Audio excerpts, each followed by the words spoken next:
they arrive.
Yeah, we're back, y'all. We're back to the Solomon Project, where it's not how much you make, it's how much you keep that counts.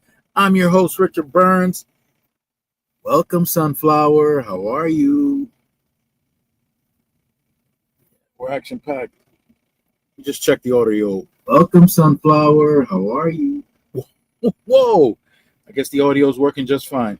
Guys, let me know if you want me to put the headset on, if it's necessary. If not, you're not good, Sunflower. What's wrong? Break it down. You know what we're talking about today, Sunflower? If you want to talk about it, we could talk about it. And as other people come in, they could talk about it too. Yeah, at school? Oh, that's not nice. It's not nice. 14-year-old boy, huh? Mm-mm-mm. I know about bullies. I used to defend people against bullies. One thing that used to happen when I defended the bullies sometimes, well, many times, is that the person that I was defending would take off and let me fight the bully by myself.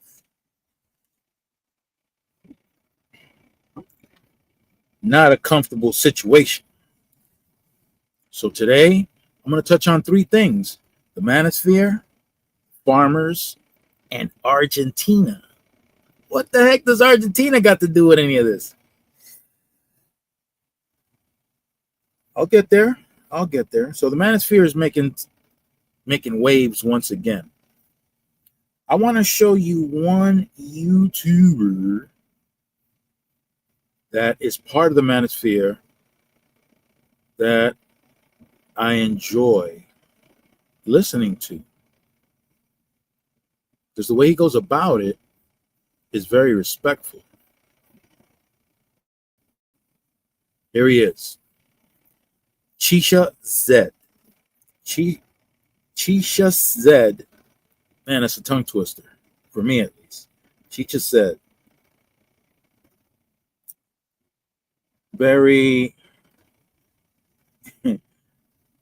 he the way he approaches the topic that's spoken about in the Manosphere is very respectful and very intelligent.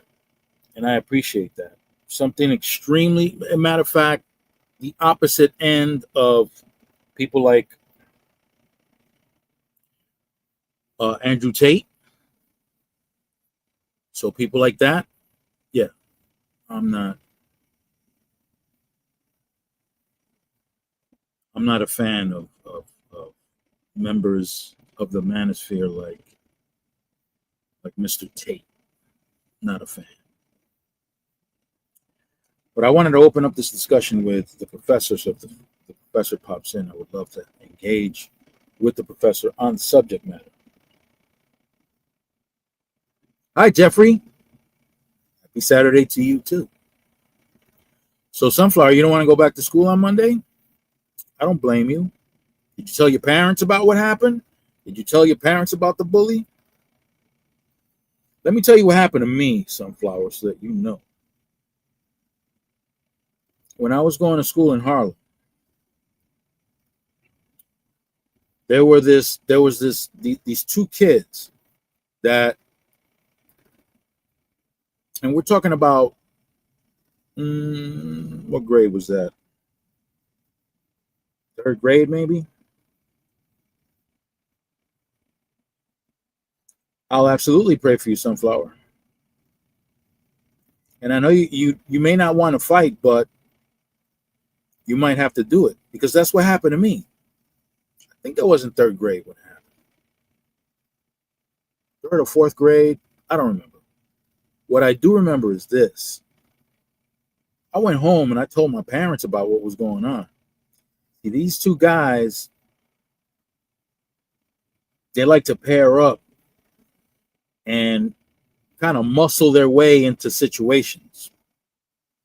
Like if you were playing a basketball game, they want to try to muscle their way in and take you out or somebody else out of the game, or even on the lunch line. Well, actually, this incident occurred on the lunch line. So I asked both of my parents. They weren't together when I asked them at different times. So I asked my mother, what do you think I should do? These kids are a problem. My mom said, you go right to the teacher and you let the teacher know. That way the teacher can handle it. So I went and asked my father. Understand, my father was a college professor, and he was also the inspector of the educational system back where he was from. So I figured he would definitely know how to handle this situation. So I asked my father. He said, okay, you take the first guy and you punch him right in his mouth as hard as you can. Don't talk. Just punch him in his mouth. For real, Dad? Wow. Okay. I'm not the brave type. My father's brave. My brothers and even my sisters are brave. I'm not brave. Okay. But I listened to my father's suggestion. So when I was on the lunch line, here come these two characters. They want to cut in front of me. I said, no, you don't. You go to the back of the line. So one of them got tough. And the first thing I did was punch him in his mouth as hard as I could. I busted his lip wide open. Yeah, Stone Cold. Sometimes life is hard. So I busted his lip wide open. And not only did he want to fight me, but his friend wanted to jump in too. So we gets to scrapping. I'm getting lumped up. But I'm swinging. I'm moving. I'm getting pummeled.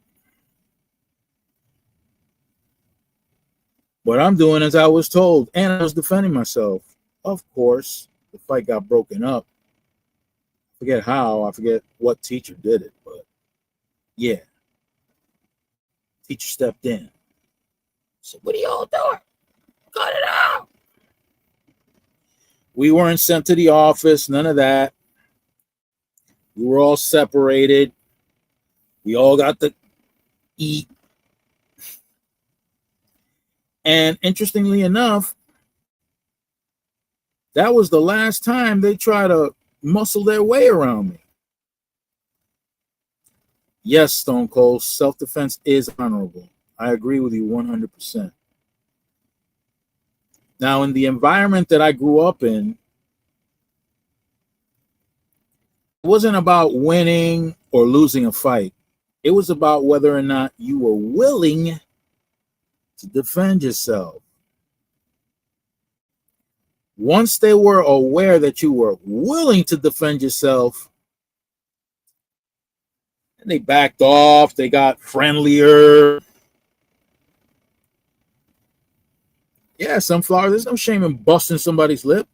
Sometimes it's necessary. Sometimes that's the only thing that some people understand. Some people will not stop until, listen,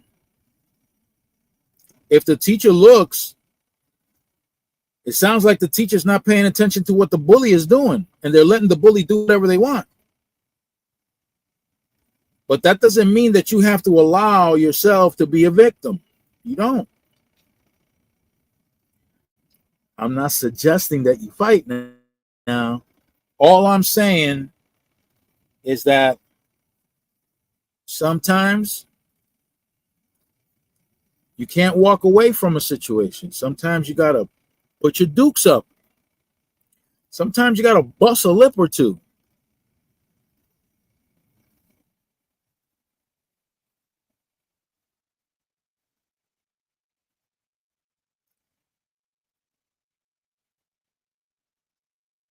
Look at that. Even Stone Cold. Confronting a bully is 90% mental.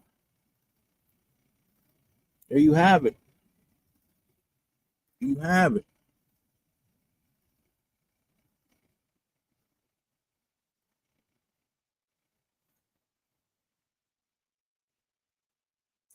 Of course, Sunflower, I'll pray for you before you go. I pray you bust his lip. No, I'm kidding. I'll pray for you. I'll pray for you. Now, if you can talk your way out of the situation, that's even better. That's even better. If you can talk your way out of the situation.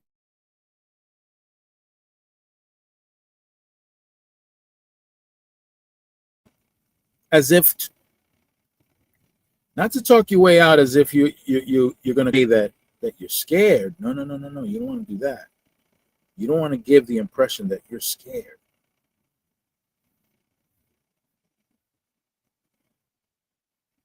Of course, I think you can do it. Sunflower, like I said, I was never the brave one in my family. Everybody else is brave except me. I'm not brave. I'm not brave at all. But growing up in the hood,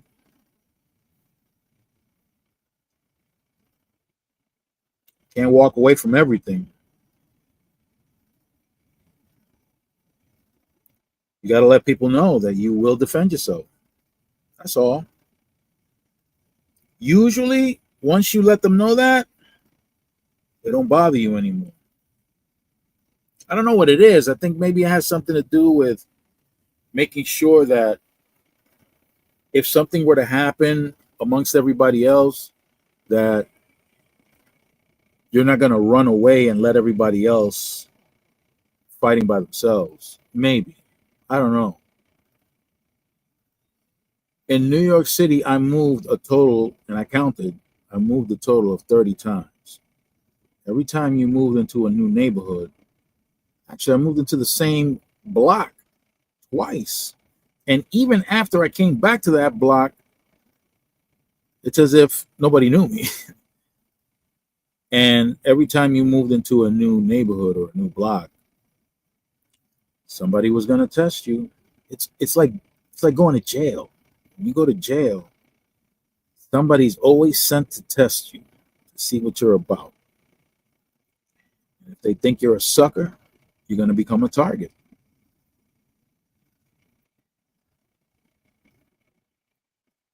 Good. Good, Sunflower. Protect yourself. Yes. Protect yourself. I will definitely pray for you before you go.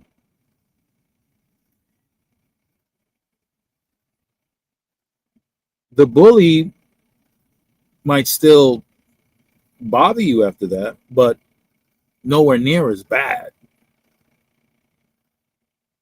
They might bother you as a way of expressing affection. Yeah, it's like a weird way of expressing affection, but they do that. Take the glasses off because of the reflection. But yeah, they'll do that. They some people have some aggressive ways of expressing their affection. My older brother was one of those. He would grab me, lock my head, and bite my skull really hard. I wondered if his teeth were real or not, because he used to bite me so hard in the head. It was kind of crazy.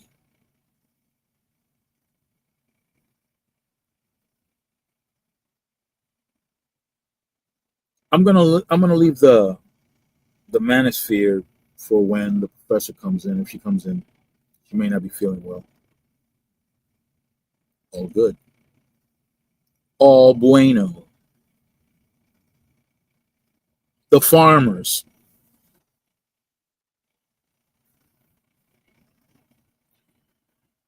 We touched on the farmer situation here before. The soybean farmers. Soybean farmers in several states. They are crying. They are crying so hard. According to the content that I've been seeing, with interviews with different farmers from different states, primarily in the soybean farming industry.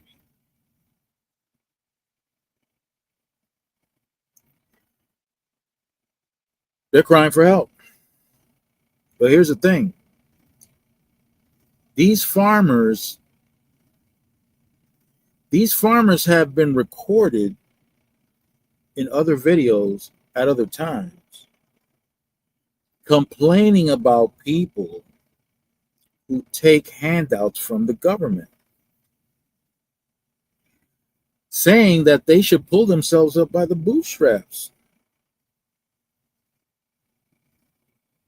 Here they are. They voted to be in this situation. Literally voted to be in this situation. How crazy is that? How crazy is that? You voted once before and it happened. You found yourself in a terrible situation. You had to get government handouts, taxpayer handouts. You said you hated it, that it felt terrible, that they can't understand why they were in that situation. Hey, Yolanda! Come on up, Yolanda. Come on up. You know where to find the thing.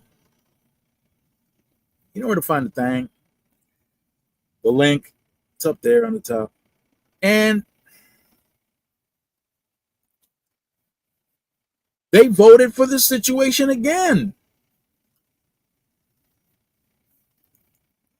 Yeah, I know I am. Papa Smurf action right here. Whoa. So they voted for this thing again. They did.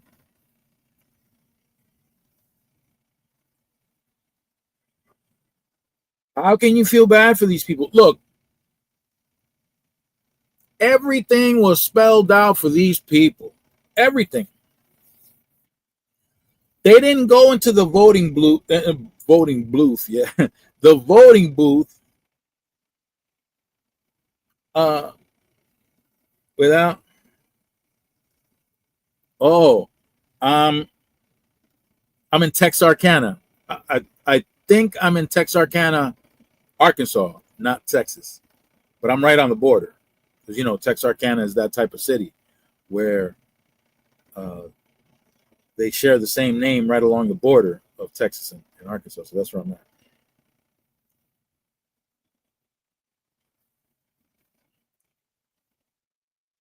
So you didn't go into the booth, into the voting booth, without all the necessary information for you to put together, for you to do the math. You should have been able to do the math. They went against the math. They voted themselves into the situation again. And that's the key thing. Again. You thought it was going to be different? Okay, maybe. You could have thought that. You could have. Could have thought that because the first time around, no, you know what? Okay. What I was going to say was that this illness that started spreading throughout the globe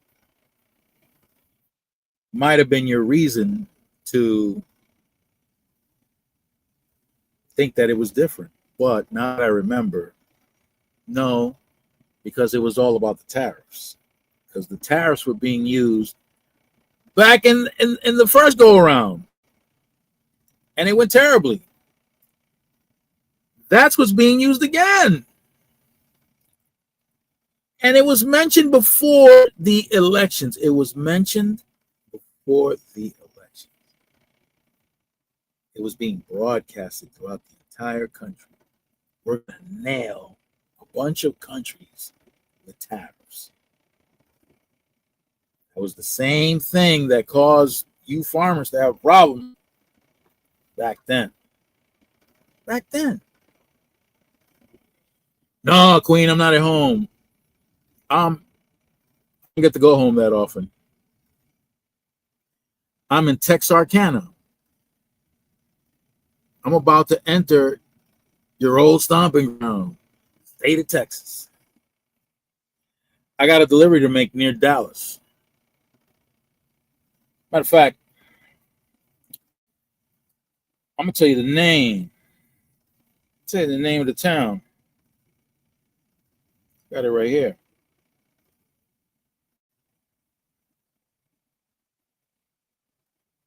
Whoa, what'd I do with it?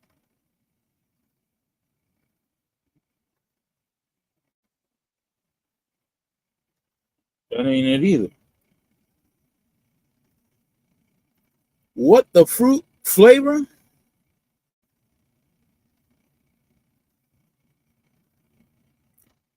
Oh, no, that ain't it.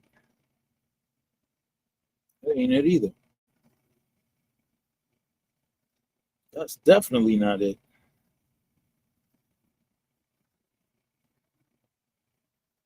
That ain't it. Carrollton, Texas. Oh, okay. Thank you for that, Queen. Thank you for the support. So the second time around is for the same reason. This thing was broadcasted before the election. Yeah, we're going to be tariffing again. Remember that?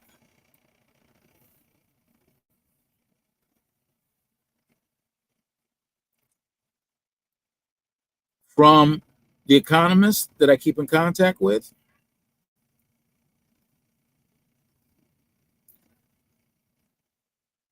This was completely unnecessary. This whole tariff game was completely unnecessary. It didn't improve conditions at all. So now,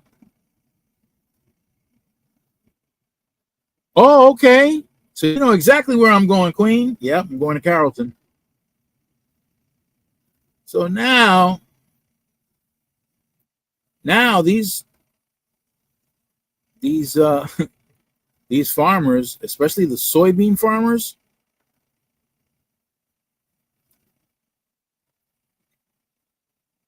they're really out there. They're really out on social media crying. Well, not literally crying, but complaining and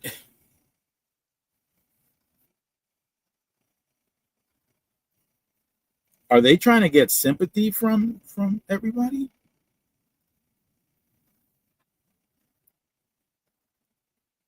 Because that would be ridiculous. They would need for other farmers, for the whatever farmers that are able to sell their crops and make a profit, maybe they should go to them and ask them for help. Maybe.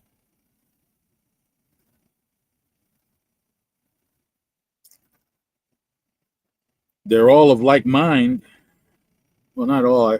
I encountered one farmer that's not like them, but they should go and ask each other for help and help one another pull themselves up by the bootstraps and not accept money from the government. But guess what? They're going to take that check. Many said so already. They said, "Oh, I feel so bad. This shouldn't be happening. I hate taking money from the taxpayers. I hate taking money. Oh, please don't." Yeah, exactly. Exactly, Stone Cold. Exactly. Here's the crazy part. The Chinese, who were their biggest trading partners with the soybeans, have decided not to purchase any soybean from the U.S. government or from U.S. territory whatsoever. They're getting it from Brazil now. But here's the crazy part. The soybeans here in the United States go for a cheaper price than what they're getting from the Brazilians. But with the tariff, it bumps up the price so that it's more expensive than the Brazilians.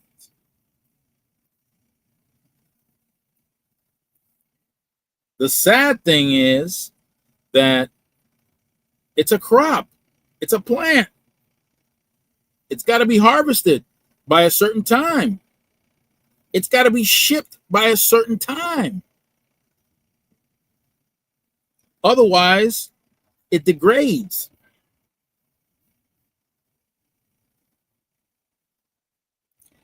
So the window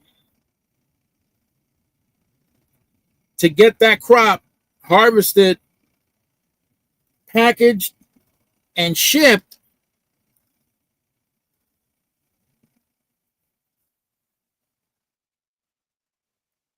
it's either damn near closed or closed. Like, what the fruit flavor, y'all? Now,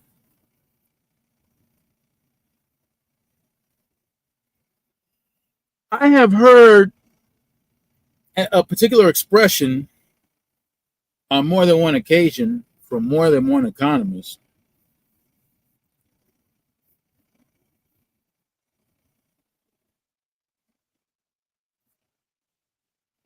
that what this administration is doing is moving us toward isolationism. Why is that important?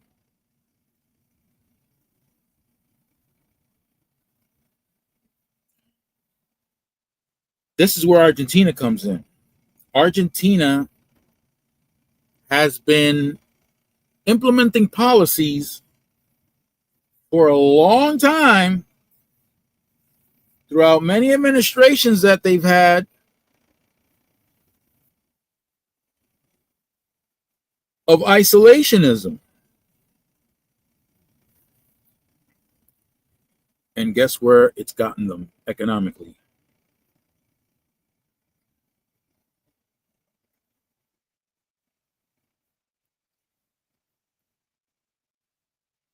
Argentina right now is in terrible shape. Terrible shape. But somebody put their Superman outfit on, put on that red cape.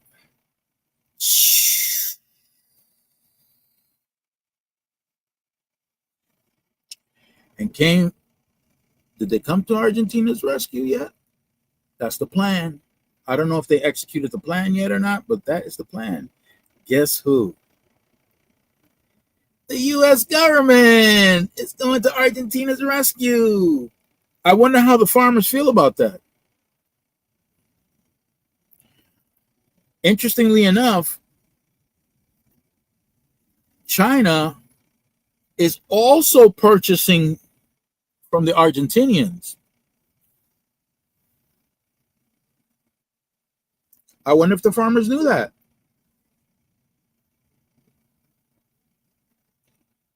The Chinese are buying beef and pork products from the Argentinians.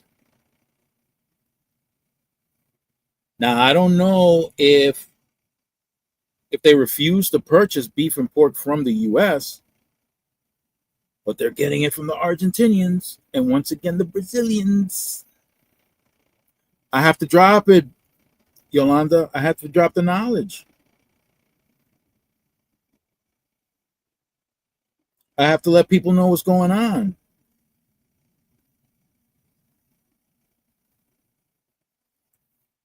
From what I learned from my high school teachers, my high school history teachers, and these were mandatory classes. You will not graduate from high school if you did not pass this class. And let me tell you about these two dudes, okay? American History 1 and 2. You had to pass that. No questions asked. Now, my teacher, Hale, Mr. Hale, he used to dump tons of work on you. But he was nothing like Mr. Goldberg. Mr. Goldberg was in a class by himself. Mr. Goldberg used to tell everybody, or told everybody from day one, tell the whole class. Now, our classes were like 30 students a class, and he would have like 4 or 5 classes a day, and he would grade every paper. And every paper was a 2-page essay, no lie. 2-page essay, and he would shred that thing. Shred it.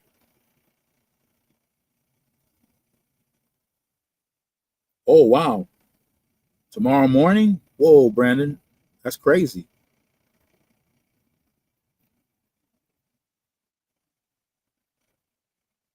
So, Mr. Goldberg, hey, Brandon. So, hello, Mr. Sir. Goldberg was not the one to play with. If you wanted to graduate, let me explain. So Mr. Goldberg would tell everybody in the beginning of the class, and to be honest, I don't even know when he had time. I don't even know when he had time to make kids with 4 or 5 classes a day, giving every student 2-page essay assignments every day. Every day. He didn't care about holidays. He didn't care about nothing. Every day. 2 questions. Each question had to be answered in an essay. And that essay better be at least 1 page long. At least every question. Now, here's the thing, right? Yeah. Can I ask you a question? Real simple. Looking back on that, how do you feel about that teacher? I thought he was the greatest thing to happen since sliced bread. I appreciate. That's what I was asking. Yeah, I appreciate him and Mr. Hale 100%. Yeah. Let me tell you something, man. That man and the questions that he asked, they were college level questions. They weren't even high school level questions. They were college level questions. You had to go research answer these questions. Yeah. And we didn't have the internet. School work. Yeah. Yeah, we didn't have the internet. You better take a little trip over. Yeah, you better take a trip to the library at some point inside the school, wherever. Get yourself a couple of books on subject matters. Matter of fact, ask him ahead of time what the syllabus was so that you could be prepared, because this dude was serious. 2 questions every night, okay? And you were only allowed to miss 1 of those questions. 1. Now, there were 3 separate assignments, and you weren't allowed to miss 1 of those 3. Not 1. One was about the War of 1812. The second one was the Civil War. And the third was World War II. Okay? Those were the 3.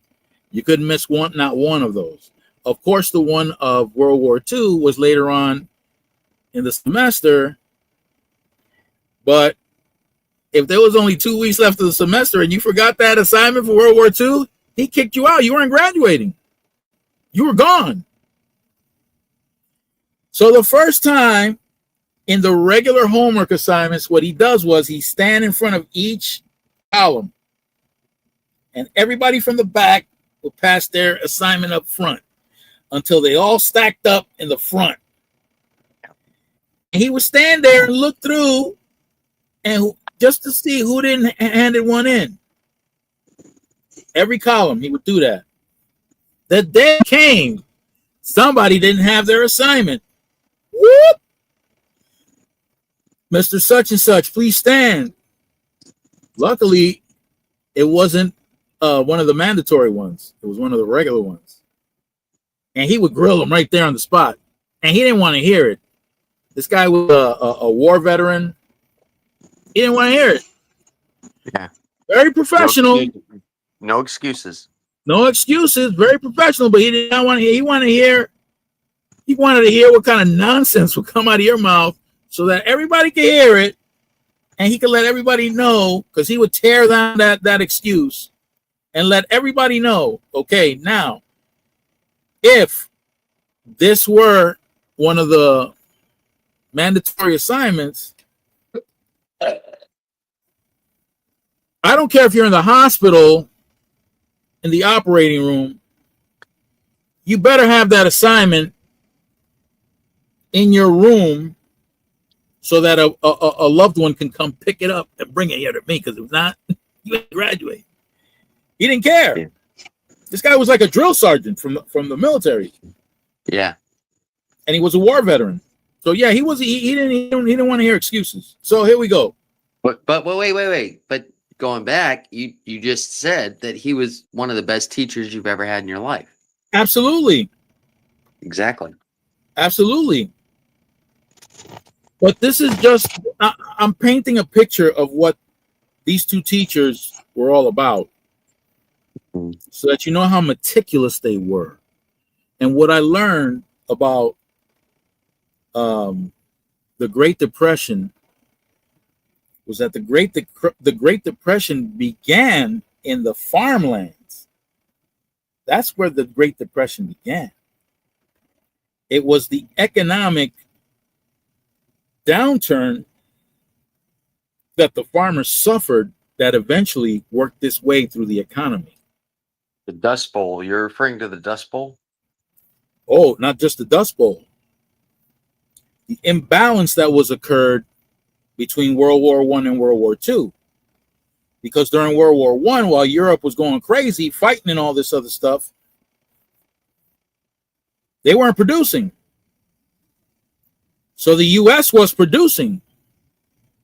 The U.S. was producing all the food, not just for us, but for the Europeans as well, for the soldiers, for everybody out there.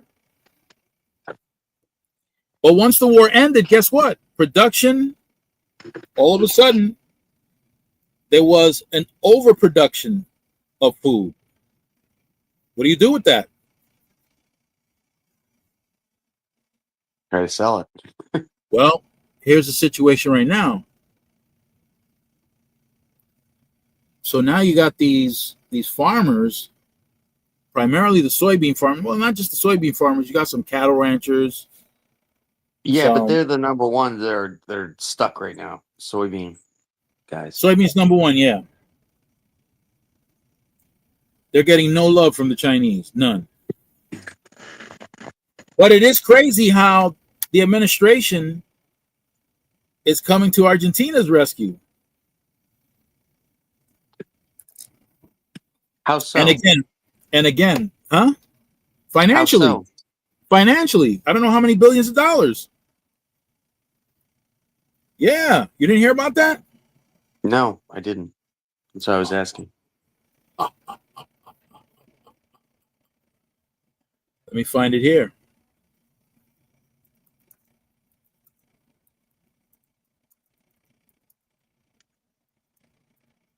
I've been unplugged for the last few days. Let's just say that. I've had some family issues. I haven't been it is normally updated to the news as I normally am. You know. Oh, okay. Hey, butterflies. Is that I, blue I butterfly? understand. Yeah, blue butterflies is here. Hey, blue. Hey, blue butterflies. Here's just a bunch of the headlines from different sources. Uh huh. From the New York Times, Politico, The Hill, Paul Krugman, Barron's. So from the Times, it says Trump wades into bailout politics if offering a lifeline to Argentina. Political says Trump pledged support for Argentina stirs anger amongst Republicans. Yeah. Paul Well. Krugman asks, why is Trump bailing out Argentina? Grassley raises alarm about soybean farmers, Argentina bailout. Axios, Trump's Argentina bailout is the latest blow for Indiana soybean farmers. So these are several states. Yeah. So that's kind of crazy. So Argentina's got a big soybean farm economy. I'm guessing. Is that No, I don't know. I don't know. I don't. Well, even if they do, how does that help the American soybean farmer? It doesn't. Doesn't. That's why I was asking. That's why I was asking. No. Um, Next. no. Argentina is going through an economic crisis, but that crisis is because for decades, I really don't remember just how long, but it's been a very long time that their policies were isolationist. They were tariffing the hell out of a lot of countries. Yeah. So I don't know if the Trump administration is taking a page out of the playbook from Argentina, but it didn't work for Argentina. Yeah. What's not working for us right now either? Lowering groceries day one. Lowering grocery prices. You guys remember that? Oh yeah, of Day course. one. That was The a truckers promise. too. The truckers too. Day one. The truckers were going to be way better off from day one, from January 20th. From day Day one. one. Drill, baby, The drill. And try to explain to the these knuckleheads just how the Russian ridiculous that sounds. Drill, the baby, Russian drill. war. The Russian Ukraine war. Day one was gonna be ended if he was in charge. Oh, it hasn't? No, not yet. They're still working on it. Yeah. Day one, he promised. Day one with the truckers too. Day one, they drill, baby, drill. That's all I kept hearing. And I Yeah. kept asking, I kept asking these truckers, these big brain truckers, because they know everything. They know everything Yeah. except business, maybe. How do you expect? How you really believe that these oil companies are just going to fall in line with that? Drill, baby, drill. Well, they're okay. You saw his. Did you actually listen to his speech? At the UN I heard a portion of it. earlier this. Oh my God! I It had to was tune the away. biggest. It was embarrassing. It was embarrassing. Um, he told basically the rest of the world that if you get into green energy, you're going down a path and you're all gonna fail. And Hey, you're all gonna America's die. great.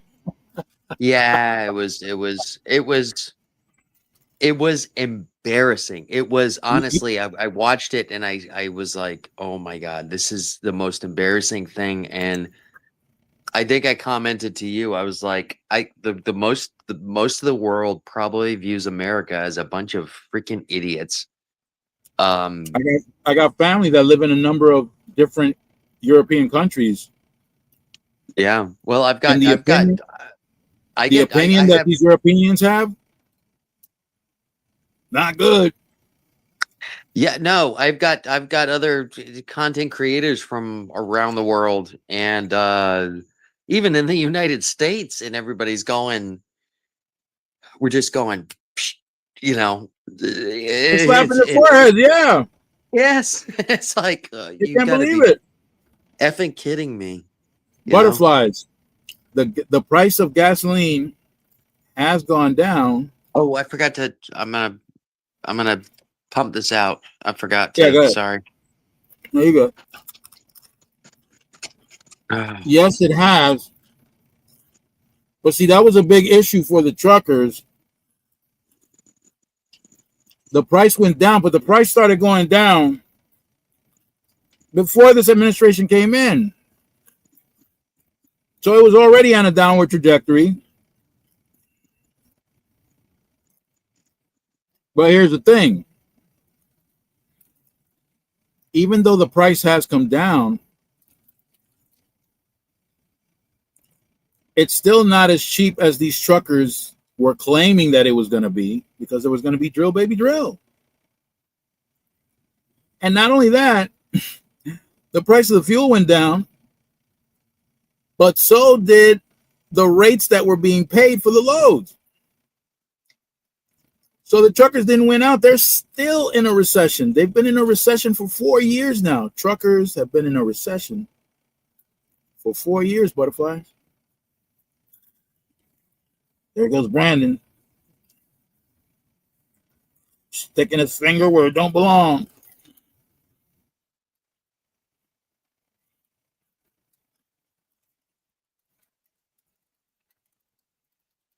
So we got truckers out there crying too, butterflies. It's not just the farmers.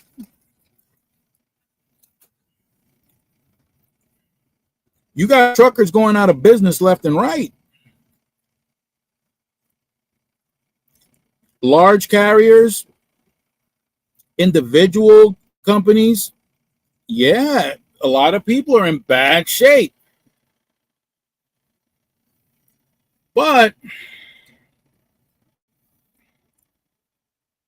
a lot of people are in bad shape. But okay,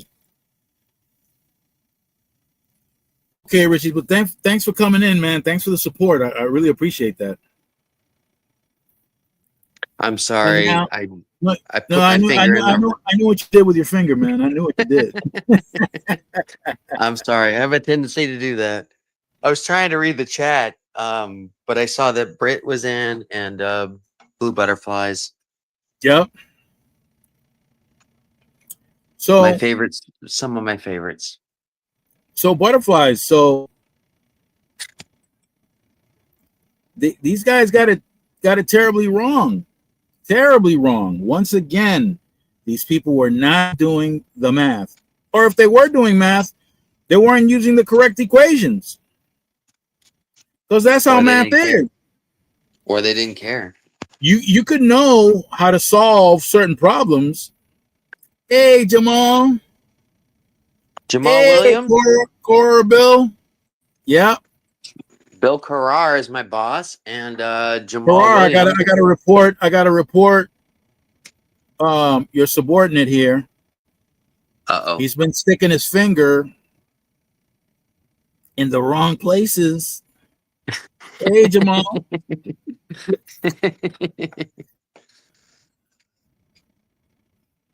So, Professor, you're finally here. Hey, I started out with the Manosphere topic, hoping you'd be here earlier. We can always go back. The math wasn't mathing, butterflies. The math wasn't mathing. You could know what the Brandon, Yeah. your boss wants to know what's up your manhole.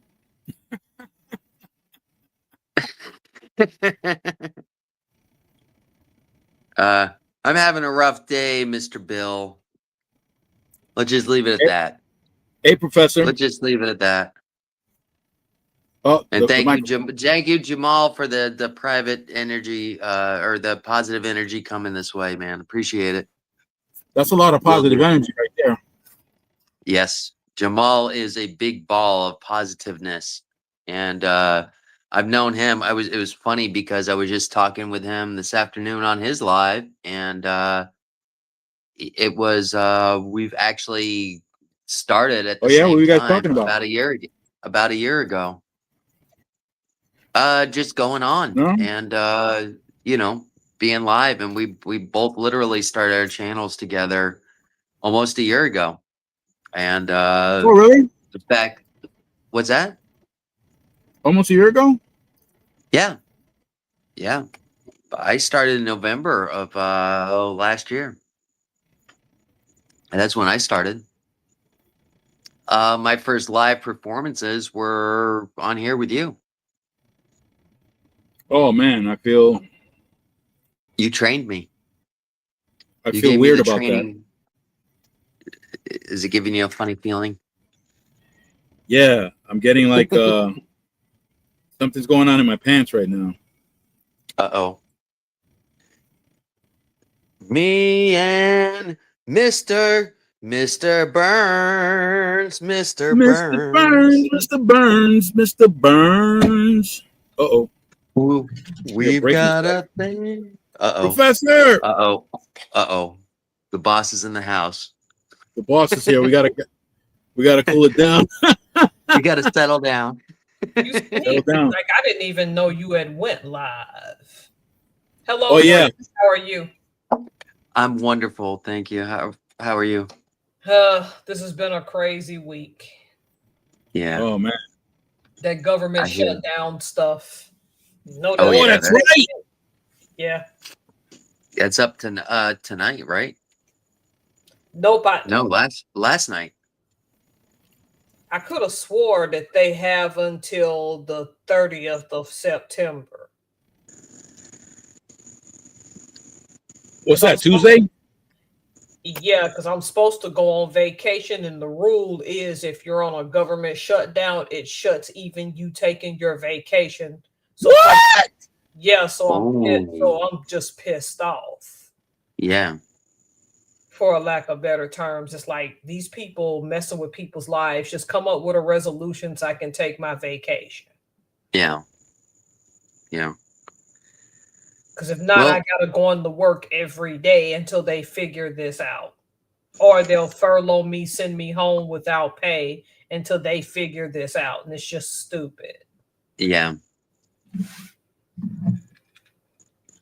yep. So some people think that having a federal job is extremely secure. It's But look not. at what you're going through. Nope. It used to be. It used to be. Yeah. It used to be one of the most sought after jobs that you could get, whether it was a post office or anything like that. But yeah, I'm shocked y'all aren't talking about my boss bringing all the generals and stuff back to Washington, D.C. next week for a huge powwow. Oh, I didn't even hear about that. no, I didn't either. So I know you about didn't. Ort So you Portland. didn't know that Hegseth was bringing all these people in, all the generals for all the bases around the world. I think the admirals too, all got to come into back to DC. No, I didn't hear about that. Well, in my opinion, doesn't that make it a giant target for our enemies? If all of our leaders are in one spot at one time. Yeah, that wouldn't be the smartest thing in the world to do. I guess you and I have fundamental disagreements with what's called the Manosphere. Even if they say things I don't agree with, all of these waves of feminism have made it possible for this to rise. Oh, okay. I see what angle you're coming at it from. Simply because I read a book years ago called Child Support Unalives. No, I can't use the K word. Right. There are men that were losing everything in court because courts were favoring women, and they would just go take their life because they barely had $100 to live on, but were expected to have their own place. Yeah. Okay. So I had a fortune, an actual fortune. And I happen to be one of those victims, Professor. But different men handle that differently. You probably Yes, they do. You just probably handled that a different way based on your environment. But some people could be real good fathers, and these women knew that the courts were going to take their side. So both things can be true. Yes. Absolutely. She Yes. got me arrested for domestic violence when I didn't even do it. Because they're going to believe her because she's a woman. 100%. I had to drive around. I had to ask friends. I had to pay some friends to keep me company in my car while I drove around in town. And she popped up on many occasions trying to rip my window down and call the cops. And if it wasn't for my friend sitting next to me, they would have snatched me up again. Yeah. Hey, Homestead. Hey, Homestead, how you doing? Happy Saturday. And Happy check Saturday. this out. See if this isn't nasty. Okay. So as I'm approaching the end of the divorce, my mother dies of cancer, right? Yeah, I remember you mentioning that. I just didn't know it was this crazy, woman, but keep going. Yeah. And at the wake, we used a particular picture of my mother. Don't you believe this woman sent me the picture of that same picture that was at the wake to mock me and mock my mother's death? Wow. See, those stories don't surprise me. It's been common for me to know men married to women like that. Some will even let a woman sit there and hit them because they knew the cops weren't gonna believe. She's done that. She's hit me. She's done just that. She's done just that. I'm sorry. And it's got to be a really shitty situation to be in. It was a nightmare, man. It was a nightmare because I had everything on the line. I can't imagine. Yeah. Especially you got children. Yeah. DeAndre's here. Listen. Yep. The last day of court, I got to see my daughter. She was only like, I don't know, maybe a few months old. That was the last time I got to see her. My son was a year old, and my daughter was just months old. That was the last time I got to see her. Yeah, I remember you telling the story, and it's really heartbreaking to me. I honestly can't imagine. But there was no way that I was gonna be able to see my kids. No way. No, yeah. We're talking about a woman that was plotting with somebody else to have me unalived without leaving a trace.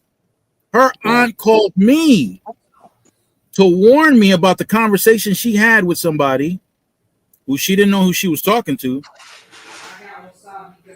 figure out how to unalive me without leaving a trace.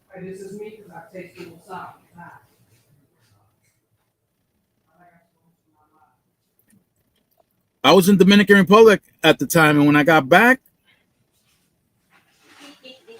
and she used to record this program about these Black Widow wives or something like that. They used to unalive their husbands and the different methods that they used.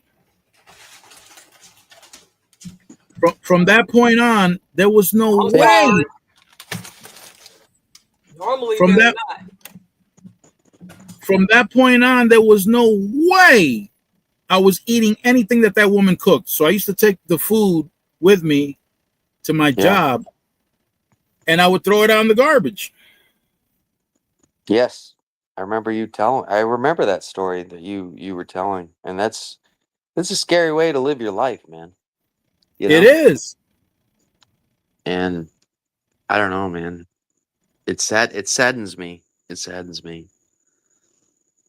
It I'm was coming up. insane. I'm coming up next month. It's going to be 15 years of marriage with my wife, and I I couldn't imagine being with anybody else. You know, Yeah. I trust Hi, her James. 100%. Trust her 100%, and it's I've never trusted anybody more with my life. She left for 3 days to go up to Jacksonville for work earlier this week. And it's kind of a funny story, but the whole freaking house fell apart pretty much.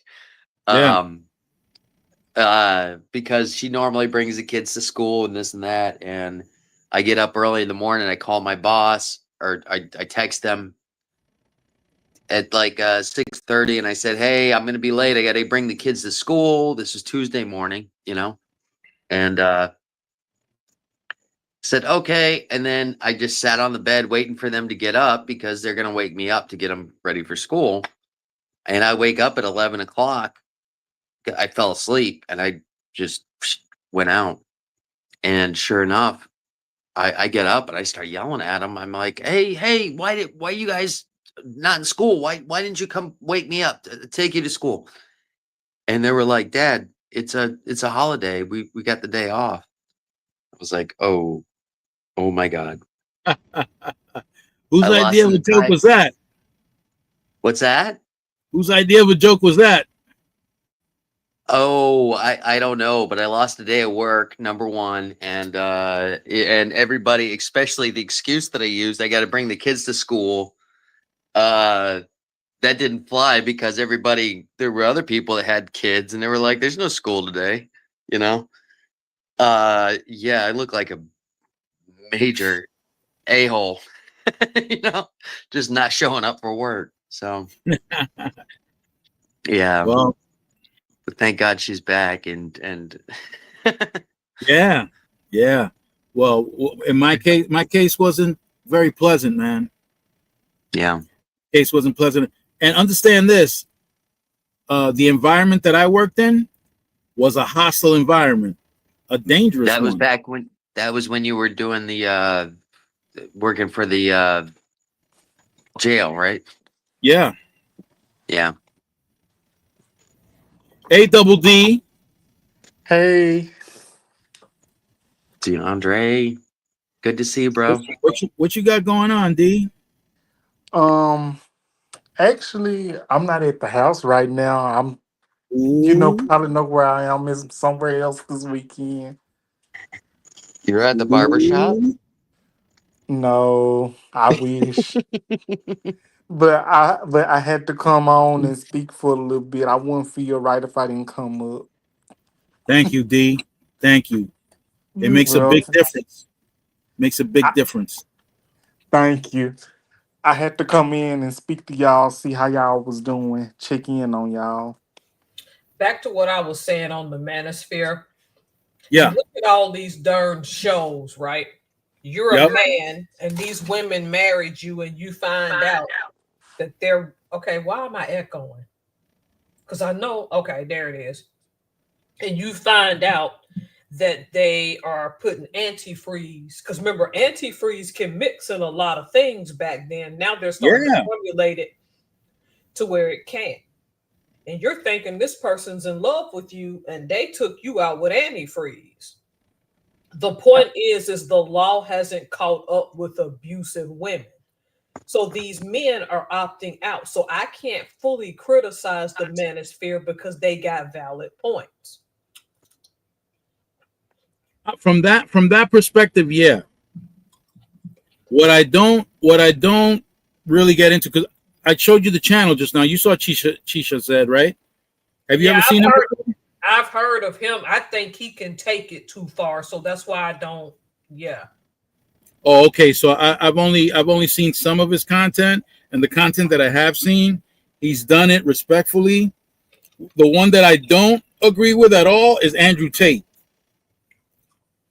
and all these content creators in the manosphere that are always critiquing women's bodies and all this other stuff. I'm not down with that. You know, the woman has a child. You're expecting her to look like a model afterwards and all that other stuff. I'm not. I don't put appearance. Well, me personally, I don't put it that I don't even have it on my list of priorities. But if you have it on your list of priorities, I don't think they should be high up on the list of priorities. I get what you're saying. Yeah. I'll give you an extreme case in the state of Washington. And I didn't find this out until this happened to this guy. In the state of Washington, where I am, if you're married to somebody 25 plus years, they file for the divorce first, they get more leverage. This guy married a foreign lady, probably from like the Philippines or something. She divorces him after 25 years. He has to crash on people's couches because she took him to the ringer. The catch is, in the state of Washington, if she was a stay-at-home mom and she kept insisting on the marriage to not work most of the time. The basis of the story is that she waited to throw it in his face that she was patiently waiting at 25 years because she never worked to screw him over. Wow. She threw that in his face. This man doesn't know if that woman ever loved him. And because she did not work, he was gonna have to take care of her. He's a federal employee. So now you know how that works. When you get to the 10 plus years, they get half your pension. Yeah. 25 years, she's sitting pretty and don't have to do anything. Yeah. She got the house and just about everything else because he made more money because she never really worked. And she basically threw it in his face because I read it in a comment section and let him know that was going to be the setup all along. He didn't know until they hit that exactly 25 years. Yep. What I wanted to be understood is that there are women who plot like that. Oh, yeah, definitely. And before I elaborate on that, I want to tell you guys one story about a state trooper who, after his divorce, once he left the courtroom, I guess he lost it all through the divorce. And as soon as he got out, he pulled out his firearm and smoked his ex-wife right there on the spot. And shot her attorney too. Damn. The attorney survived, and then he put the gun on himself and blew himself away. So him and his ex-wife gone right after that divorce. He couldn't handle it, just like you said, because you had mentioned that earlier. Some men can't handle that. Hey, where's Butterflies? Butterflies, that happened in Middletown, Connecticut. That's where that happened. Now, back in the day, back in the 90s, I remember a lot of these marital transactions. You know, people making arranged marriages for pay, right? Yeah. But apparently, they would get them from Cuba, or in my area at least. They would. Cuba, you know, Dominican Republic, Ecuador, Peru, wherever, right? Yeah. Apparently, these women got smart. So what would happen was, you know, the amounts were pretty high. I didn't know they were that high, but I had heard people talking about putting up $40,000-$50,000 for the marriage. I know personally one person that got paid $5,000 to marry. I've heard of that to get it, but the price had gone up. Yeah. Like this 40, was, I'm talking talking 20, 25 years ago. So yeah, exactly. I'm sure. But the thing Sure it is has. that they got smart. So what happened was that usually what they would do is they would pay half the amount up front. They will go through whatever they have to go through, get the divorce after a few years. And before that divorce or after the divorce, they pay up the rest of the half, whatever. But now they got slick. Come on. They would pay a portion, not even half, a portion up front, get married, and then hold that against them. Let them know, hey, I'll report you. We'll be going to jail. I'll get deported, but you're going to prison. So the person had no choice. It could have been a man. It could have been a woman. The person had no choice but to keep going with the plan unless they wanted to go to prison. Yeah. And then, go ahead. Yeah, butterflies. No, but you know what? It wasn't that they wanted to marry because they were exotic women. Is that they wanted to marry to get that money. They wanted to get that money, but then these women or these men, they got hip to everything. They got hip to the laws here. They got hip to everything. So now, not only were they threatening to divorce without paying the rest of the money that they promised to pay, but they were already making arrangements to take half your stuff. So they were going to get the money back that they paid up front and then some. I have another story out of Washington to prove that what you and Brandon say is true about Manosphere, though. It's the early 2000s before my boat showed up. Tacoma chief of police had been abusing his wife for years. This is a true story. I'm paraphrasing because I don't remember what all her father said because he came and spoke to us on the boat about domestic violence. Yep. Yeah. And then he would remind her every day, who you gonna go tell I am the chief of police? Because he was. Right. Yeah. Right. So, well, to make a long story short, the day she was finally gonna leave with their 3 children, he cornered her, took her life and took his own in front of the kids. Man. Oh. And how horrible. Yeah, and her parents, by now, those kids should be grown, most of them 2 out of 3 anyway. I'm like, at least he let the kids live. But yeah, a big investigation got brought after that because it was whispered that the police were told to turn a blind eye if she went in and complained because he was the chief of police. Yeah. Some people in the manosphere do see women as tools of control. I'm not denying that. And this man did this in the early 2000s before and did not live to see what a manosphere is. Right. Andrew Tate was bad, talking about how he whooped women with a belt. And I saw him whoop that woman with that belt. And I'm like, how crazy can this be? Oh, it can get real crazy. It can, and unfortunately, I've had to witness it in my life, and it's a horrible thing being there, especially when the person doesn't want to stick up for themselves. You know, and being there and witnessing something that goes on, and you're going, "Whoa, WTF?" You know.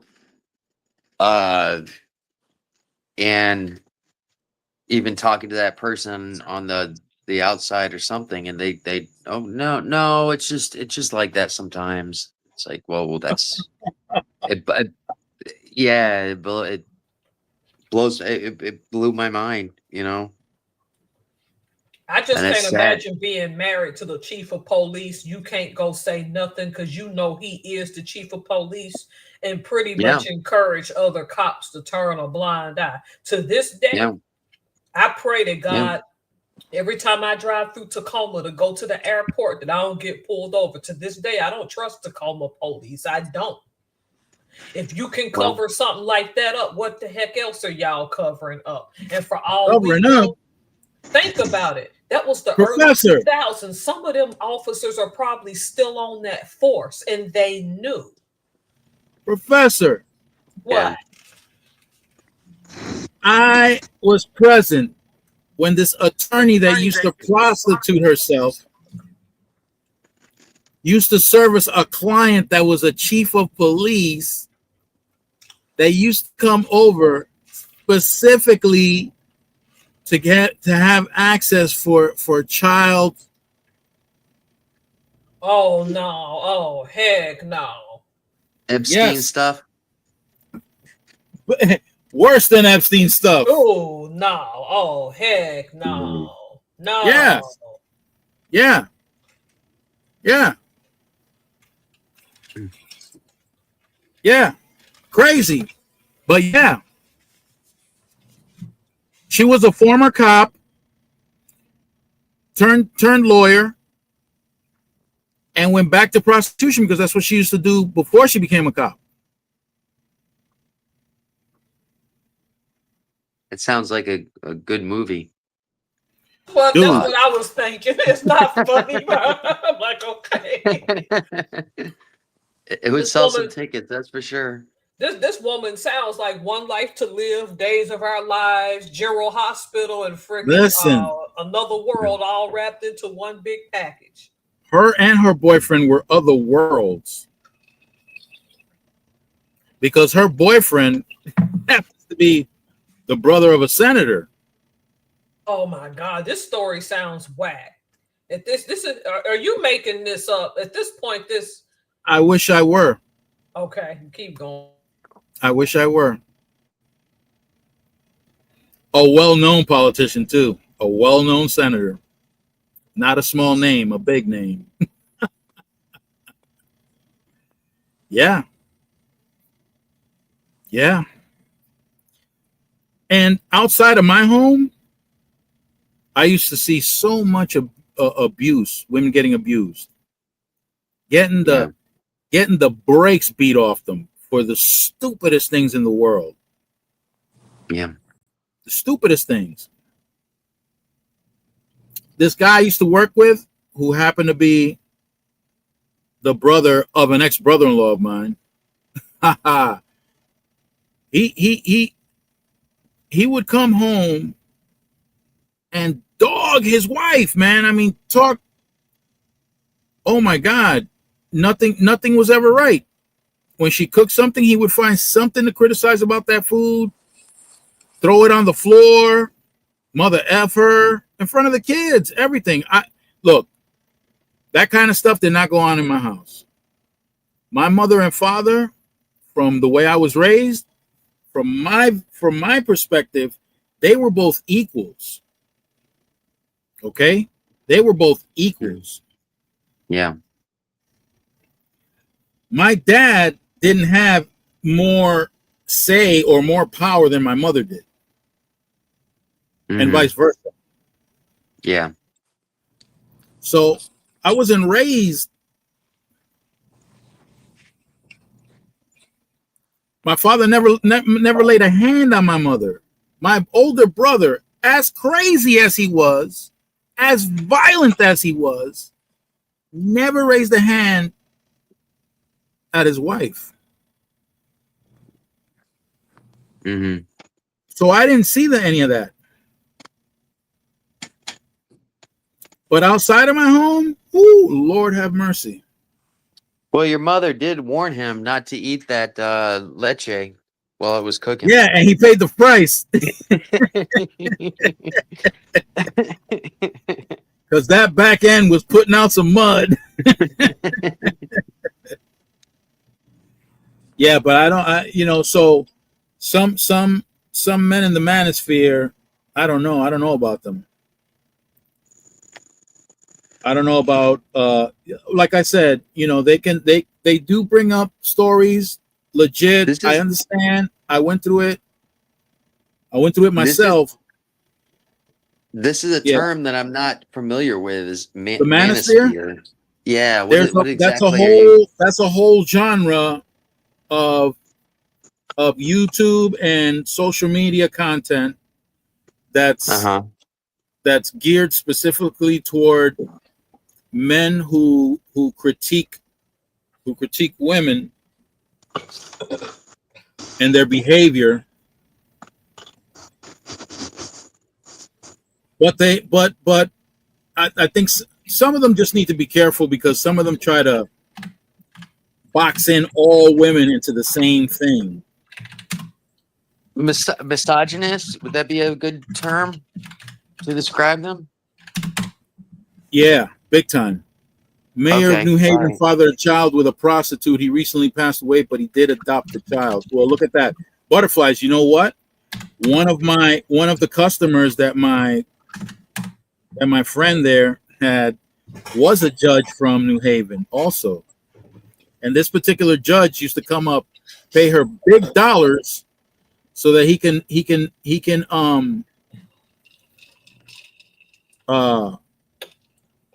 big dollars so that he can dress up as a woman and be treated like a woman. And that was key. It wasn't just dressing up as a woman.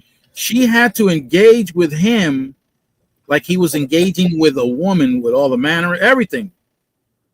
Oh wow, you know some old crazy stuff. Good. Listen, I need a therapist after this darn live. no. You know, There's a song about that. you ain't heard nothing yet. I feel like a woman.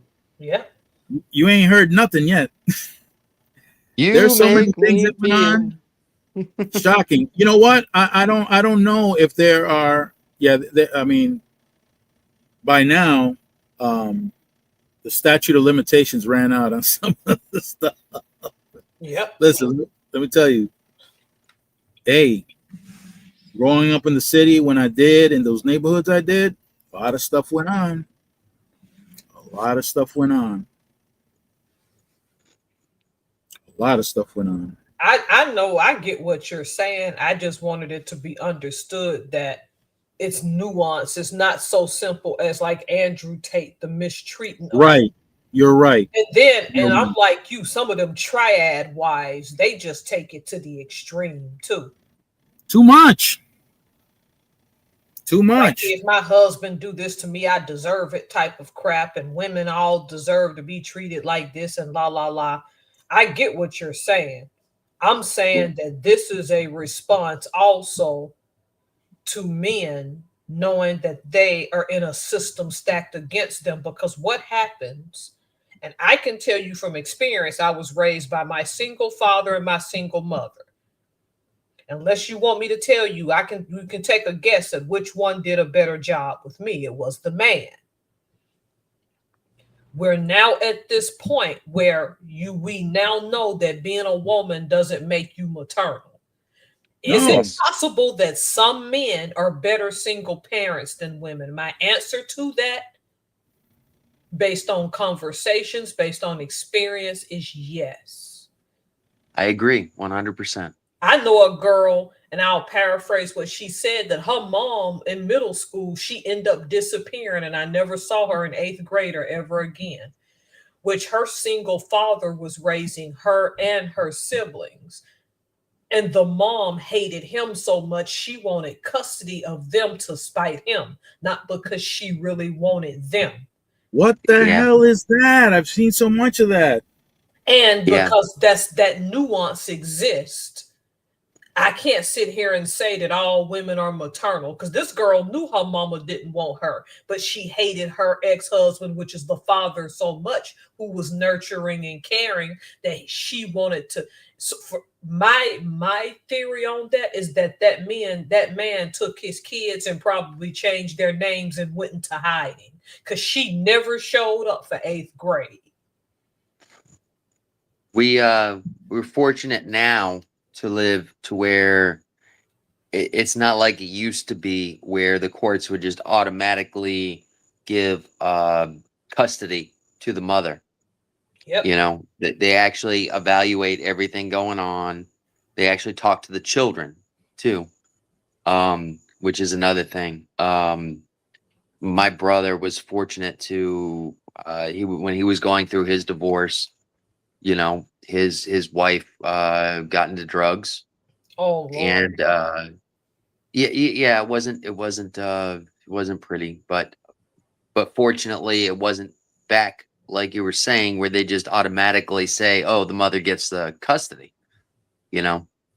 Um, and it sucks, but fortunately, we're in that time where it's not like you were describing, where they just because they used to just automatically give custody to the mother, no matter what, essentially, and alimony and whatever, right off the bat, you know, back when Mr. Listen, Burns was going through it, I got a listen. sad one after Mr. Burns is finished. One of the stories that reaffirmed what I believe, but you Okay. go first.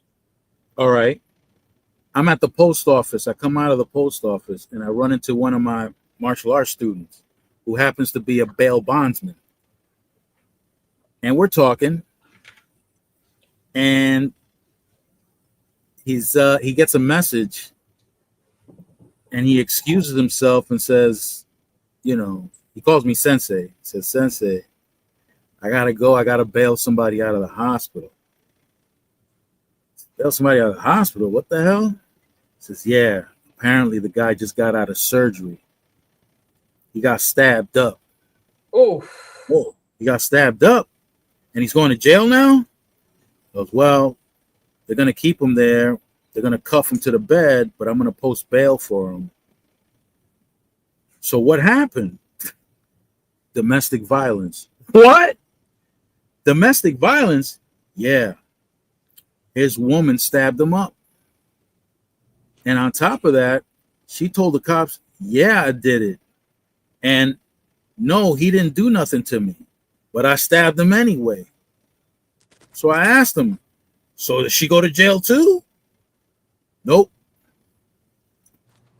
He got stabbed up, but he's the one getting arrested. I said, Yeah. "What?" What year? What year? Approximately. When did that happen? What year? About 2008. About 2008. Do you see how recent that was, though? That's pathetic. That wasn't too long ago. Yeah. Yeah, that's pathetic. Do you see what I'm getting at? Yeah. Yes, ma'am. Yes, ma'am. Where y'all may not remember Tommy Sotomayor, and you can argue about when he was on YouTube, and you can argue about how controversial he was. One of the mind-numbing and scariest things he reported on his channel.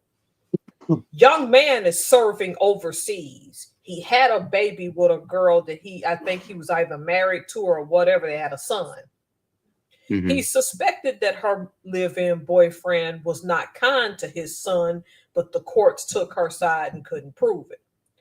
One day while serving overseas in either Iraq, Afghanistan, he was in some war zone. This had to be between 2011 to 2012, I would think. They had to walk in and tell him that we got to let you fly home to your son's funeral. What? Oh, no, wow. let 3-year-old little boy. He gets back to the United States. When that man left the country every single day, and they did this like clockwork to this little boy. The woman and her live-in boyfriend, those big like Tide and Gain laundry detergent, liquid laundry detergents, he had to balance one on each arm. So they were making him lift twice his body weight as a punishment for no reason. And then just one day, he was so worn down and tired, his body gave out. The exhaustion of it took him out. They were making him lift that stuff. The guy tried to tell the military and other people, "I need to get my son away from that woman." Obviously, he had to go and deploy because they would get him as AWOL or unauthorized absence. Yeah. So imagine to have this high-ranking person tell him, "We got to temporarily let you go home to prep for your son's funeral." Is he in a war situation? He was. At the time? Yep. Listen, Professor, I didn't go through boot camp. I did paramilitary training, but I did not go through boot camp. Right. I guess you can call the paramilitary training similar, but I didn't sign a contract with the American government. Okay. And I honestly, if I would have been telling my chain of command about the situation back home, and they denied it, and we were in a war situation. I'm talking now, and I'm emotional about it. Like I said, I'm not in that environment. I don't know. Maybe you can tell me that there's a good possibility I would not have followed through with it, but I think an accident would have occurred to one of my commanding officers. I think so. I think there have been cases where something like that's happened, but I'll have to go research it for you when I get time. The point about it is that he rung the alarm. I don't trust this man around my son, and people didn't really see abuse, so they didn't believe it was happening. Now, obviously, I think those two got life in prison or at least 70 plus years or whatever, so she'll never breed again. Bless And them. in my opinion, I think that's God's will. However, it could have been prevented. These women let their low insecurity in their stuff or whatever she was going through bring a man in the house, and there's nothing wrong with step parents. Let me put that out there. No, that's fine. Thank you for that. No, I'm serious. I don't think there's anything wrong. Some people will step. I know people who have better relationships because their own biological parent, the other biological parent, just didn't want to step up or didn't want them. So let's put That's what that I out moved. there. That's the family I moved into. Okay, Essentially, I got two beautiful stepdaughters. Because their father pretty much abandoned them. You know. and see that happens. We got to acknowledge that, and the Manosphere don't talk about that. That's my only problem with them at this point. Yeah. Now, but you let this man, you didn't abuse this child until he came in the picture. How do you know that child to him wasn't an extension of his biological father? Now both of you, and rightfully so, are sitting and going to rot in a prison pretty much. That child suffered for that because the courts thought, oh, but she's the mother and you're overseas. So whilst living off of his money because he's deployed, because in the military, when you have kids, you will claim your kids and pay for them, whether you're in their life or not. It's called the page too. Because you're technically government property, they can't make you have a relationship with them. But if that DNA come back and says it, they're going to garnish your paycheck without your consent, because as an active duty service person, you are considered government property. You're not going to humiliate the military by not paying for your children. Of course, he was doing that. So his money was being used to not even help take care of his child. They were abusing that boy. They should take my government ass over to my kid so I can make sure that things are arranged so that he's protected. That's what I say. And if you don't, like I said, if you don't do that and you're approaching me talking about prepping myself for my son's funeral, after I made it clear my son could potentially be in danger, oh, no, you're not going nowhere. Oh, you'll take my money, understandable, for my child, but I'm telling you he could potentially be in danger and ain't nothing happening with that. Like I said, there might be a commanding officer that might wind up in an accident. It is war. Stuff happens. I'll raise you one. There was actually, when you talk about Manosphere, some army guy, I think they call him like, it's not a corporal, but they're the equivalent of a Navy captain. And he was a white guy, so I got to give you the context of race because it's important. Every attractive young female who came new that was white to the command, this is a fact now, He was a happily married man. He would make them, and I'm not making this up. This was in the news like a couple years after I got out. I would say between 2007 to 2011, because I got out 2007. An investigation was done. They would come out of his office in distress, and nobody would side with them. Guess what he was doing? When he felt like it, he would just call them on a whim, and they would have to go in his office, close the door. He'd pull down his pants, and they'd have to get on their knees. This is a true freaking story. Oh my. And start rapping on the mic? Yep. Really? And he made all the attractive white women of it, basically the women of his own race. If you showed up to that and you were attractive, fit, and white and young, you had to go and give him the treatment. Right. You think that's the bad part. Guess what his wife says when she finds out that he was going to be court-martialed? No sympathy for the women. Her thing was, wow. No, listen what I'm saying. This is what this woman said in an official statement to some reporter. Well, what do y'all expect? I'm paraphrasing. You send these men. No, listen, said you send these men, I'm paraphrasing. You send these men to deploy and they get frustrated. And because they're separated from their families, I got on that. I said, with all due respect, ma'am, your husband forced himself on those women and used his rank I acted a fool on that form.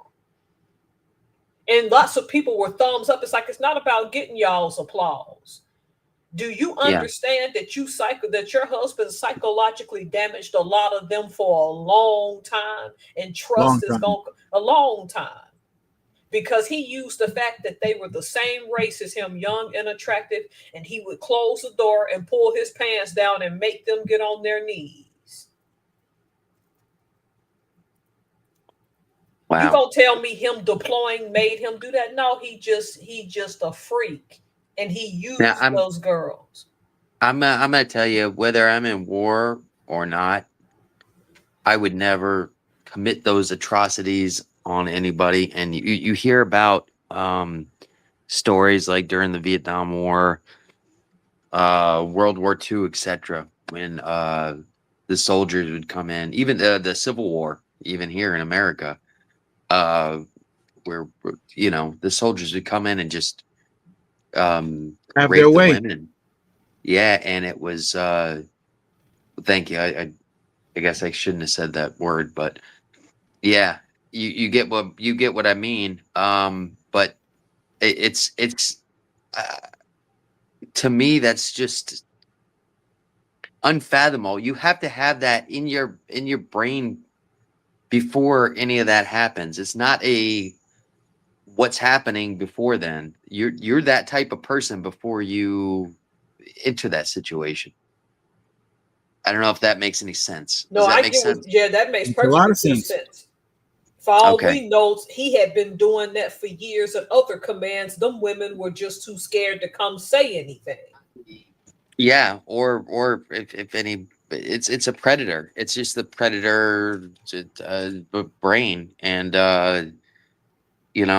they're gonna be that way whether it's in a situation. I guarantee you that in a war type situation, it gets more intense and there are less restrictions around you, essentially. But that just makes the person who they are to come out. That's got nothing to do with you can't say that it's the situation. It's the person. Where did DeAndre go? Yeah, he had to go. He was only going to be here for a little while. He left a message. Hey, Source. Aloha. Aloha, Source. Oh, Brandon, what was you saying? I didn't intend to be here very long either. I've had a rough day. Oh, wow. The abandonment, Mr. Burns. I mean, I ain't staying long either, but dang. I guess I'm not staying long. What the heck? But I can stay for a little while, though. No, Yeah. I was only meant to come in and say hi and bye, and I've been here for over an hour now. But that's Oh, that's okay. just that's Mr. Burns just reeling me in. Okay, I'll be I'm here, not Mr. Burns. But I'm not doing too good. No, I'm not leaving yet. I'm gonna stick Butter. around. I'm gonna Oh, stick by the around. way, Professor, those 2 big packages came through. oh goodness, I knew he was gonna bring it up, Brandon. He just could not let it go. Ooh, we got 2 packages. You remember when he was mad that Big DeAndre ones. got them big boxes, and so Big he Yeah. ones. yeah, okay, Yeah. and so he just kept throwing it in DeAndre's face. And I was like, okay, you know what? You'll get 2 big boxes. I got big ones. Yeah, but That's you won't awesome. get home. You won't be getting home to him for a while. And I'm a little upset because I'm down to like half a bar, but it's in my other truck. It's in my truck, my assigned truck. So it just don't feel the same. You know, I feel like I'm cheating now using other soaps, you know? Uh-oh. At least you got your fair share in those 2 boxes. It's a Yeah, lot but I of got stuff. big ones though. Oh yes, it's a lot of stuff in them boxes. We don't need to talk about it. You can open them and see. So I now don't know. you quit messing with DeAndre because you got your boxes. Big ones.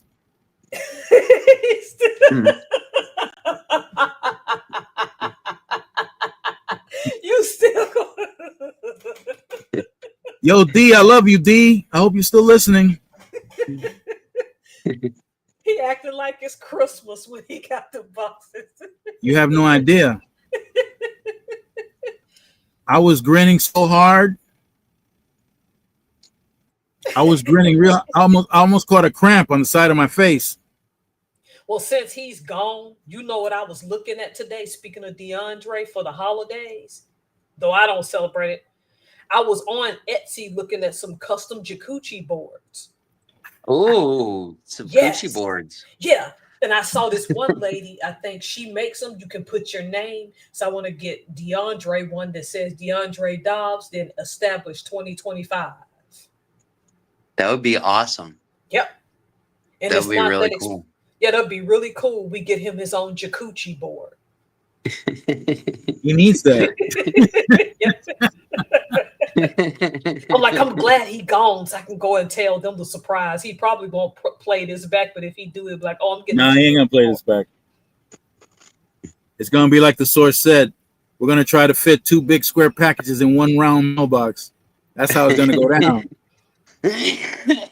You all right? Yeah. Yeah. No, that was Dang. me. Sorry. No, Sorry. it's okay. It's a whole lot of stuff. Some stuff I don't even remember what I put in them boxes. Now, some stuff, Jacuzzi board. Oh, okay. Well, but you gotta give him the context on why it's called a coochie board. Why? You know? Why give him the context? Let him think it's something else. No, yeah, baby. You gotta tell him about the jacuzzi board. No, the story was funny because for the rest of my life, I'm always going to, whenever I make a charcuterie board, I am always going to say, "Oh, it's my coochie board," because DeAndre came he was on struggling with that one night. Yeah, he was struggling with the words, and he was just like, I just love your coochie board. And I lost it. I lost it. And I said, what? And of course, Mr. Burns chimes in, coochie board, your coochie board, your coochie board. Mr. Burns. And we're like, oh, okay. So from now to the day I die, it's always going to be considered a coochie board. And then somehow the jaw got added in front. I wonder if that was me. What's that? Remember, because I was you. Somebody, I call it the jacuzzi. I don't know what the jaw came That from. was you, Professor. That was you. I don't remember why I added that jaw to it. Jacuzzi. Yep. So when it shows up and he reviews it like, oh, DeAndre got his own jacuzzi board. I'd be worried because when he's in his room cooking, he needs a more stable board anyway. Because that thing he be using be scaring me. I'm like, you that thing be wobbling, right? Yeah, be wobbling. I don't like that. He needs something more stable. Yeah. Yeah. So I was looking at some jacuzzi boards this morning for him. Like a table, like a nightstand or something. Oh yeah, he does. Or like one of them things they use for like breakfast in bed or something sturdy. Yeah. Yeah, they don't like that wobbly stuff on the plate, man. Sure don't. No, it's got to be nice and firm. Yep. Stop it. Stop. I can't wait for you to get home and get in your boxes if they ain't been opened already. Woo! I'm gonna get some box when I get home. Oh, there you go, acting up. Are you satisfied now? I'll think about it.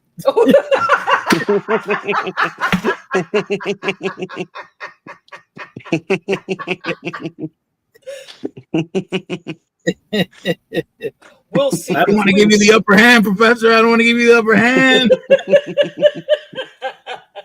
I think you'll like it. Some of the stuff I got you is in the videos on my channel. My wife was asking about fragrant ones. You should have told me because I would have packed you some Agatha. Okay, you know what? I do have to send you another box because I gotta give you some apple butter I made. So, apple butter. Oh, yeah. How did that turn out? It looks actually good. I haven't opened any yet. I'm impressed that I didn't screw that up though. That's good. Well, you were asking what the heck to do with all those apples, you know? And what's bad is that two out of my 3 trees are still producing, and I just found out in the area that I am in Washington, them trees can easily produce up until early November. What? Which is crazy. There you go. Which is crazy because I never thought to look at them that long. But the tree's not dying, right? Right. No. Just like when you and I thought that pear tree was dying, and then all of a sudden I got them all big juicy pears. That was weird. That's quite a pear. Yep. Yeah, that happened too. I had 2 avocado trees that did that. That just all of a sudden they just started producing so crazy, and sure enough, they died. You know, but I guess that's just a survival instinct that the plants have. I don't know. That's why when you told me that they were producing, you've never seen them produce that much. I was like, oh, that's not necessarily a good sign, you know? It's not. I don't see it that way. I'm just happy that I got that one good year out of it. If it doesn't come back, I still like the tree and I'll still keep it for aesthetics. I'm just shocked that it did that. But yeah, I did not realize your wife wanted the dang fragrant ones. Yeah, she wants fragrance. She was asking about that. I'm going to have to send Agatha then. Yeah, I don't know the names of the fragrances.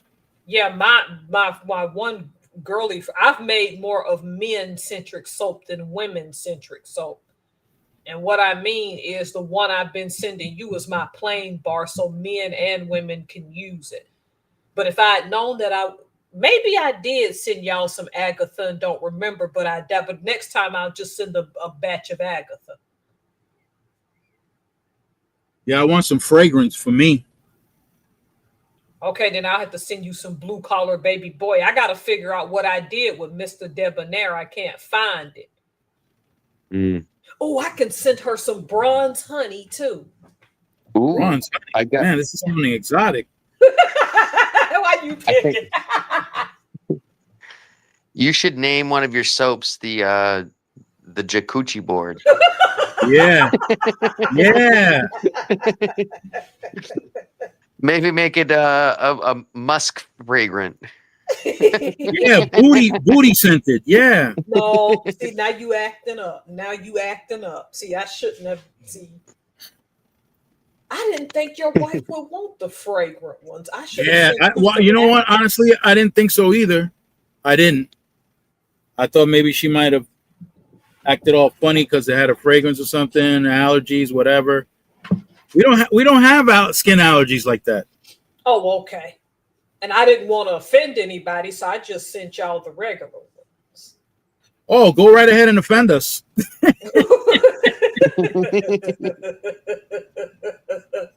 Because Oh yeah. I had forgot that I could remember to send you some apple butter, so I'll send you a small. Butter. I'll send you the butter, and then I'll also send the Agatha and some bronze honey, and send you some manly soaps. She was asking the other day, "What's going on over here? How come she's sending you soap?" I said, "Lady, calm down. I need to smell good for my lives." Yeah, but to be fair, I hope she knows that that's for the whole family. You did tell her that, right? Okay. Don't be greedy. You heard that reaction. Because there's a gift in there that matches your wife and daughter. So I'm just letting you know when you see it, you're gonna know. No, she'll know. She'll know. Yep. No, everybody uses your soaps in the house. Oh, okay. Yeah, everybody. Ooh, excuse me. This goes back to what I tell y'all about community. But go ahead before you was about to say something, then I'll finish. Yeah, we got to figure out exactly how quickly we go through the soaps so we can get reoccurring purchases going on. Yep. I just didn't know that she was ready to move to the fragrance because I've already made the fragrance. And see, I didn't know that. Especially when I arrive home, hell yeah. It's time for some fragrance on me. Because when I walk in there, look, Lord have mercy. The lights flicker. Even my kids come and tell me, "Daddy, you need to go bathe." I said, "What? What are you talking to?" All of y'all are confused in this house.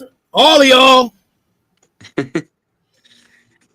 Oh yeah, okay. You're ready for the fragrance soaps. That just makes things a lot more spicy for me. Okay. Yeah, we're ready for fragrance. Hey, Solomon, your girls still hug you when you get home? Oh. Which one? I don't know. That's what I was The asking. baby? Mine. The baby's the only one daring enough. I was gonna say mine is now 15 and 13, and I discovered a few days ago that they're not into hugs anymody. And I was like, really? Wow. No, yeah. my 30-year-old. Everybody.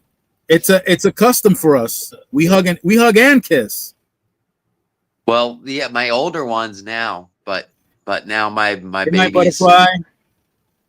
Good night, blue butterflies. Good night, blue butterflies.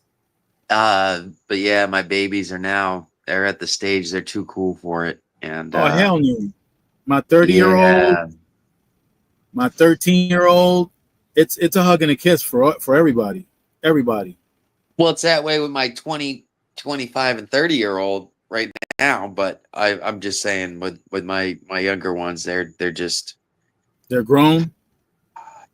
I don't know. I guess it's a stage that they're going through. I don't know, but it breaks my heart either way, you know.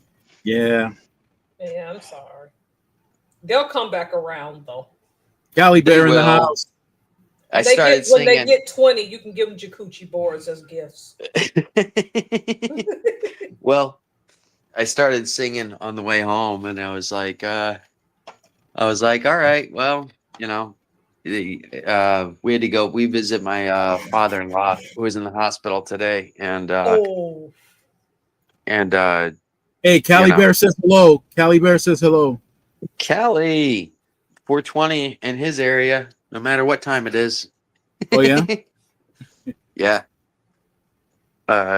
No. Anyways, affection is something that we're raised with. Yeah. Yeah. That's. Well, no, I'm a very affectionate person myself. Yeah. You know, in my family, we're pretty open with it. But I guess sometimes they get to that age where they don't want to be you know, I am respecting their boundaries, you know. Hey, no But dad, they're no going dad. through those bodily changes too, because that happens at that age. Yes, yeah, exactly. But it still makes me sad, I you know. know. I know they'll come Mhm. back around, Brandon. They will. Just give them I time. will. I will slap my daughter in the face. No. She tells me, "Well, it ain't gonna happen, Professor. You know she's gonna want to slapping me instead." No, I was gonna say your youngest one's gonna yeah, put up a fight. she's a spicy one, man. She's spicy. She She's cracks gonna me put up a up though. fight. She cracks me up though. She's a man. Listen, I don't know about that one. I might have to. I don't know, because when she's 18, I'm gonna be like 105 or something like that. Lord, I'm gonna need backup. I'm gonna have to call one of her brothers to come in and take care of business. I'm over here whoop her Well, butt. that's what the big brothers are for, you know. She gets it. She gets it now from her 8-year-old brother. He gets a little Oh too yeah. rough sometimes. I have to check him. Yeah. Yeah. My daughter, when she was Hey, I wanna Daniel say Berry. Hey. Your daughter I when wanna she was what? when she was like 4 or 5, she would play, you know how boys get the sticks and they sword fight with each other, you Yep. know? Yeah. And my wife's friends got all boys, I got all girls, you know. And they would come over and start fighting with the sticks. And Yeah. my daughter, who was 2 or 3 years younger than them, she was probably about 4 years old, would take the broomsticks and literally start beating the shit out of these kids. And they would Yeah, man. all the little boys would run up crying, going, "Yeah, she hit me." The Ah." little one doesn't know how to play either, man. She don't know how to play. Her 8-year-old brother will do something like that. He'll be swinging at the air. But when it's her turn, all you hear is flap, flap, flap, flap. Like, what the hell? Exactly. What are you doing? And she goes, Papa, Papa. That's all she says. Papa, Papa. Girl, you better.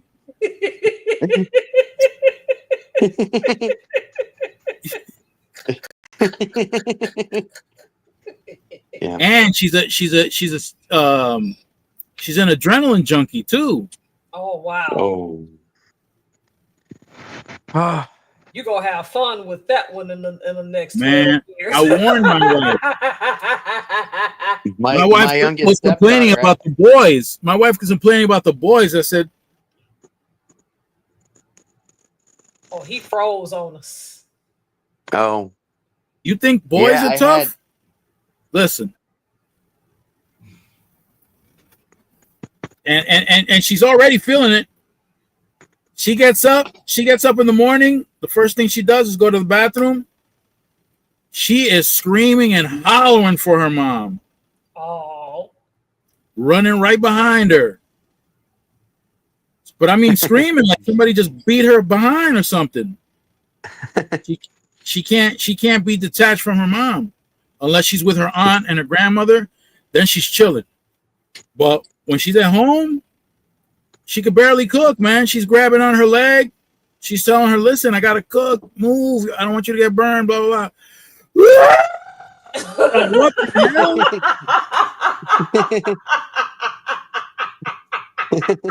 And I tell her, come with daddy, so mom could cook. Come on, come with daddy. And she gives me this mean ass look. Like, are you serious? So I reached out to grab her. Oh Whoa. no. Yeah. She don't play when it comes to mom. Oh my God. I just plugged in, but I might get disconnected from power. If I do, you guys have a wonderful night. Oh man. Well, where are we? Oh, we're at the 2-hour mark. So whatever you You guys want good? to do. Yeah, I mean, if you guys want to call it a night, we can call it a night. Yep. Yeah, thanks for hanging with me. I've had a rough day, as you know. So, you know, It's been a bad week for me. So, and I'm now sorry to hear that. I'm I sorry to hear that, normally Miss Holmes. normally I'm off on Monday, and now I have to go in on a 10-hour shift for Monday. So I'm not happy about that either. Well, maybe I thought they were still debating everything right now. If they have a shutdown, is that going to affect you Yes. directly? That's the Yeah. problem. They're masters of that. They're the masters of debating, man. They're the mass debaters. Yeah. So I want to say Master good night to debater. everybody. Thanks everybody for coming in. Yep. Everyone. The list is Good kind of night, long Brandon. today. Good night, Richard Burns. Good night if you're still there, Miss Look It Up Homestead. What the hell was that? I don't know. I DeAndre like Dobbs. Homestead. You Good switched night. it up though. Good night, DeAndre. There you go, switching it up again. So, No, you're good. thank you, 2 boxes. Hey, big ones. Oh, okay. You still ain't gonna let that go. Hook it up is still here. Hook it up. Hook it up. I'm going into Texas. I'll be in Texas Monday. That's cool. You're gonna be in Tejas. I'm gonna be in Tejas. I'm gonna get me some refried beans in Tejas. That's good. Get you some Tex-Mex, some real Tex-Mex. I'm getting some Tex-Mex. Believe that. You still losing weight, by the way. I can see it in the neck. Congratulations. Thank you. Well, 2 things. Before we go, Intermittent fasting Yep. and eating fewer times a day. That too. Yep. Well, all right, y'all. I'm out. It's been Stay wonderful. fresh. I will. Bye, Miss Helms. Bye, Y'all. Brandon. See y'all's later. By the way, Professor, I'm going to be preparing some videos so that you can access them. I'm going to be talking about stock market stocks, options. Brandon, if you want in on it, let me know. Let me know. I'm working my way around using OBS to try to create those videos. If not, I'll figure out some way to do it. But I'm going to get you guys rolling. I'm going to get you guys. Sure thing, man. And All right. Homestead, of course, you're also welcome to those videos also, but they're not going to be available for just anybody. Just so you know. Sense. Okay. Ooh, All right, is this y'all. going to be like a pay-per-view? Exclusive. Ah, Okay. I feel pleasured. I feel all special. Okay. I know just how you feel. Thank you for pleasuring me, sir. Bye, y'all. And I didn't use protection either. There you go. So, all right. Thank you, everyone. Thank you, everyone that came in. I love you guys. Stay fresh. Keep it profitable. See ya.